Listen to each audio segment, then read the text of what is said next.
What an embarrassment of riches you have right now if you're an adventure motorcyclist. Bikes of every size, displacement, and subgenre from manufacturers around the world are available to take you on your next adventure, whether down a freeway or on single track, to go camping or kick back in a 5-star hotel. And now we finally know more details about the new Husqvarna Norden 901. So if you're in the market for a high-end, high-performance, upper-middle displacement travel bike, this may be the one.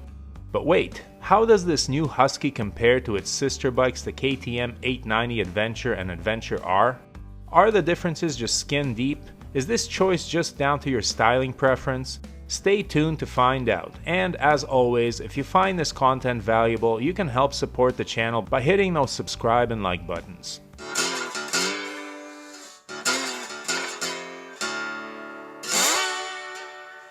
So given that Husqvarna and KTM are sister companies, their bikes are bound to share some similarities, and the Norden and Adventures definitely do. But are the differences skin deep? Let's find out. We'll do a point-by-point comparison between the Norden 901, the KTM Adventure, and the higher performance KTM Adventure R, and see how these three bikes stack up and what kind of rider should go for which motorcycle. First, the similarities. All of these motorcycles share the same 899cc engine, which spits out 105 horsepower and 75 pound-feet of torque, making them among, if not the best performing bikes on the street in the middleweight adventure motorcycle class. Maybe the Tiger 900 or the new Ducati Desert X will want to argue that point, but regardless, they're all fast enough. In addition, all three of these bikes ride on a 21-inch front and 18-inch rear wheel, which allow for the best selection of off-road and dual-use tires. They're also all light enough, as the official claimed weight of the two KTMs is 464 pounds. Motomags that have tested this on a scale have come up with 471, which is close enough. As for the Husky, its claimed dry weight is 449 pounds, which would put its wet weight at around 485. Close enough to its cousins that you probably won't notice a difference. What makes all of these bikes feel lighter than they are the fuel tanks, which sit low, also lowering the center of mass. The KTMs carry 20 liters while the Husky lists 19. Either way, expect a 250 mile or 400 kilometer maximum range. All of these bikes are loaded with every electronic doodad you could ever want, including 3 rider modes plus an optional programmable one, multi-level traction control, and lean-sensitive ABS with off-road capability, ride-by-wire, cruise, and all that jazz. These bikes have all the performance you want and all the safety aids you'll need when you're on or off-road with all that power.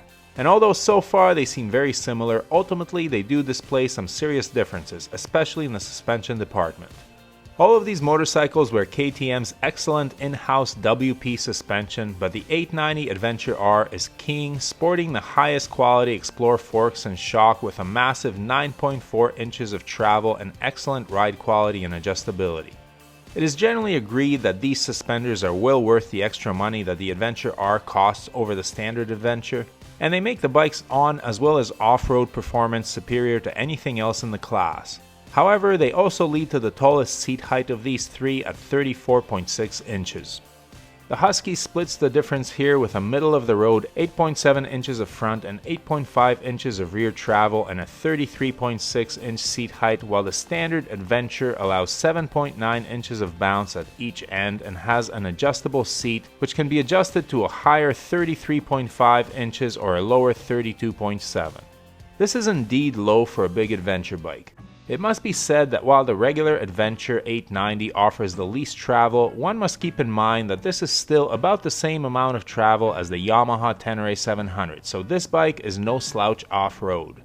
Both the Husky and the standard Adventure 890 offer decently tall windshields and good weather protection, while the more aggressive Adventure R offers a smaller fly screen, probably so that the rider can have a better view of the terrain while off-roading.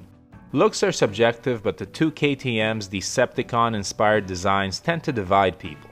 It's a love it or hate it thing, but the standard Adventure looks a bit more sport toury, while the Adventure R looks more dirt bikey with its high fender. However, for my money, the Norden 901 crushes them both in the styling department with a classy design and sweet looking colorway. I know that the looks of adventure bikes are not supposed to factor into buying decisions, but being the poser that I am, the looks alone might sway me in the Husky's direction. And so, let's talk MSRP. The standard 890 Adventure is the least expensive, costing $13,100 American or $14,100 Canadian dollars plus dealer fees and taxes. The Norden and Adventure R are actually pretty close in MSRP, both costing $15,200 Canadian. In the States, the Adventure R runs $14,200, while I hear the Norden will come in at $14,000. Close enough that it makes no difference. So which one should you choose?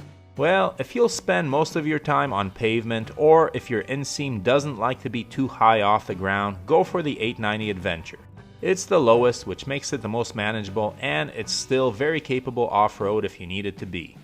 If you want the ultimate hard-edged performance adventure bike, then the Adventure R is your clear choice. On or off-road, this is the bike that will give you the most bang for your performance dollar. It's the most capable motorcycle in the segment.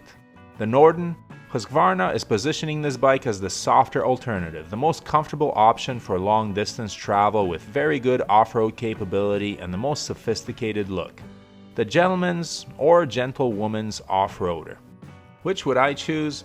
I love the Adventure R's capability and hard-edgedness, and that suspension is very tempting. But with that bike comes an image that I don't want to try to live up to. I wouldn't ride it the way the pros in the videos do, and I wouldn't want to have that expectation hanging over me. I'm not some star, just a regular guy who likes to explore off-road and would like to get there safe and comfortable rather than fast. And as I mentioned before, I'm a poser to whom looks matter, so the Norden would be the one for me. Sorry standard 890 Adventure, you're a bit too Transformers for my taste. Which one would you choose and why? Leave a comment with your pick below, and as always, ride safe. If you're interested in any of the gear that Brooke and I wear or use, or the camera equipment we use to film this channel, the links are below. Everything listed there was bought with our own money, and we are not sponsored by any company.